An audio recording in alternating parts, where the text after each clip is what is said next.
There was once a story of a rabbi. His name was Rabbi Pardo. Rabbi Pardo, he was a wealthy businessman. He retired at a young age, and he decided he's going to open up institutions for young children in Bnei Brak. At that time, I think it was the 1940s, there wasn't so much Torah for the youth like we see today. So he started opening up institutions for the youth that were off the derech to bring them back.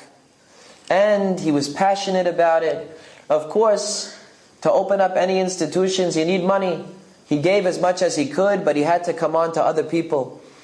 And he came to America to collect. So on one occasion, he comes to America to collect, and he's only there for 2 days. The day he gets there, he gets sick. And he starts thinking in his mind, Hashem, he said, I'm coming here to raise money for your children, to help Torah, and now I get sick? What kind of thing is that? He says, I didn't say anything, but I'm questioning in my mind. Why would Hashem do that to me? Anyway, he couldn't go out. He was sick in bed. He went to the doctor. He goes to the doctor. The doctor tells him, take your shirt off. He takes his shirt off. He sees he's wearing tzitzit. So the doctor says, wow, people still wear those things? He says, I remember when I was a young boy in Poland, my father used to put those on me. So Rabbi Pardo says, I see I have an opportunity over here to help somebody. He says, the people wear these things. You don't know the spiritual renaissance that's going on in America today. Thousands of people are wearing these. You should wear them too. He's a Jewish doctor. He's off the derech. So the doctor says, I don't know. I'm past all that. After the war, we don't do that anymore. So Rabbi Pardo says like this. He says, I'm here collecting for an institution that I opened up. And I have with me 5 pairs of tefillin, very special tefillin, very high quality special tefillin that I'm giving out to the biggest sponsors of the yeshiva. He says, I am prepared to give you right now your own pair of tefillin with no money. Don't give me any money. Just guarantee me that you'll start putting them on again. Wear the tefillin, and it's my gift to you.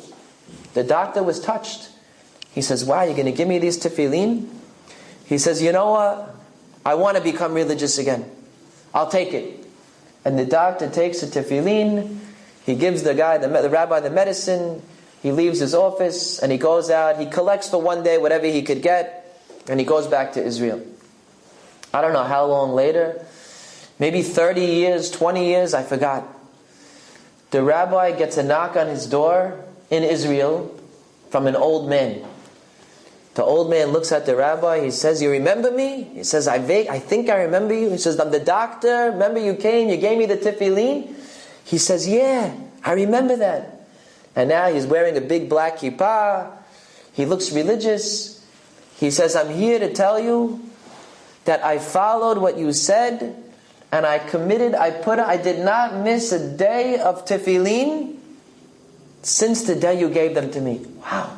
He's so happy. Baruch Hashem. And the doctor tells him, and when you told me that you have a yeshiva for little kids, I said in my mind, I want to donate to your yeshiva.